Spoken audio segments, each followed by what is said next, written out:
Luka লুকা লুকা লুকা দিকে বিএসএফ বিএসএফ বিএসএফ লুকা লুকা লুকা লুকা লুকা এটা কইলো আধা ঘন্টা যে কইছে আধা ঘন্টা আমরা উদয় আড়াইতে পারবো। এই স্পটটা হচ্ছে টাঙ্গুয়া ট্যুরের 5 নম্বর স্পট ও শেষ স্পট। এই জায়গায় ঘোরাঘুরি করার পর জাদুকাটা নদীর জাদুর পানিতে স্নান করে ট্যুর সমাপ্ত করতে হবে। বারিক্কা টিলা অনেক উঁচু, কিন্তু টাকা থাকলে সমস্যা নেই, বাইক আছে, রিজার্ভ লইয়া ঘোরা যায়। আর আমরা বাইক নিলাম না, আমরা হেঁটেই উঠতে লাগলাম। উঠতে উঠতে যান যায় আর আয়, এমন একটা অবস্থা।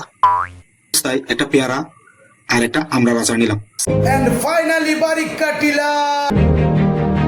সাইনবোর্ড লেখা ওই পারে ইন্ডিয়া যাওয়া নিষেধ।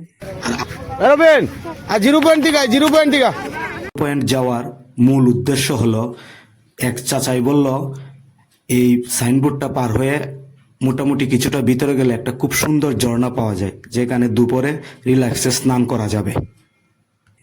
আর যেহেতু আমার গলায় গামছাও ছিল, আমি ভাবলাম তাহলে যাওয়া যাক। ইন্ডিয়াতে স্নান করলাম, বাংলাদেশে এসে লাঞ্চ করলাম। উফ, কি একটা রাজকীয়। এই সাইডে আরো গ্রাম আছে নি? আর ঝর্ণাটা কাছে একবারে কাছে দিয়ে যাবো ঝর্ণার স্নান করতাম। প্রায় 20 মিনিট ধরে হাঁটতাছি। ঠিক সকাল 10টা থেকে টিলা টালা পাওয়া শুরু করছিল, আর এখন বাজে 12টা। যার এই জায়গায় খালি কয় আর 20 মিনিট হাঁটলেই হবে। আর একটু মজা করি, এতক্ষণ ধরে এই হাঁটতে হাঁটতে অ্যাডভেঞ্চারের চেয়ে বোর বেশি হয়ে গেছি সবাই। এই যে আমাদের সাথে আছে কমান্ডো রবিন। রবিন, আমরা কিভাবে এই লুকা লুকা লুকা লুকা দিকে বিএসএফ বিএসএফ বিএসএফ লুকা লুকা লুকা লুকা লুকা লুকা লুকা বিএসএফ দিকে গুলি করবো গুলি করবো গুলি করবো গুলি করবো। এই ঘটনার পর সবাই একটু স্টেমিনার পেল, যে যেভাবে হোক তাড়াতাড়ি এখন যেতে হবে।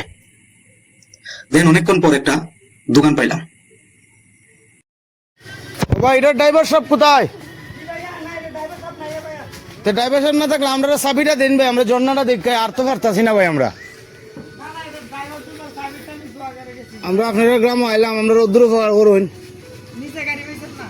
নিচে তো গাড়ি পাইছি, সুলফাক নামে করে আনছি না, এখন তো আর ঝর্ণার যাইতারি না ভাই। না কতটুক দূরে আপনার জন্য দূর আছে ধরুন এখান থেকে আইতে যদি যাই আইটা না বিল লাগবো। আসলে আমরা ফাঁক নামে করে ভুল হয়েছে। আরেক বেটা কইলো আধা ঘন্টা। যে কইছে আধা ঘন্টা আমরা উদয় আড়াইতে পারবো। কত বুঝছেন আধা ঘন্টার বাড়ি কিলা শেষ মাত্র যেতে সুন্দর আধা ঘন্টার ভিতরে যাবেন কি জোড়া সুন্দর নেই গেলে দেখা যাবে সুন্দর।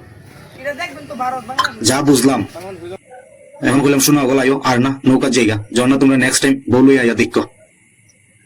পরে এই দোকানের ভাই একটা বাইক মিলাই দিল, যে বাইকটা ভাইয়ের দোকানের পাশে আসলো। ভাই রিকোয়েস্ট করে যে এরা নিয়ে দিয়ে যে ভাবিও এরা নৌকা ছেড়ে দিব। দেন আমরা এখন বাইকের উপর, যেখানে 2 জন বসার কথা, এখানে আমরা বাইকে বসছি 4 জন। এমন একটা অবস্থা। এখন বুঝেন কই গেছিলাম ঝর্ণা দেখানো। সো বেশি চুল পাকনামি করলে এরকমই হয়। আপনার গ্রুপে এমন কোনো পাকনা থাকলে মেনশন দিয়ে দেন।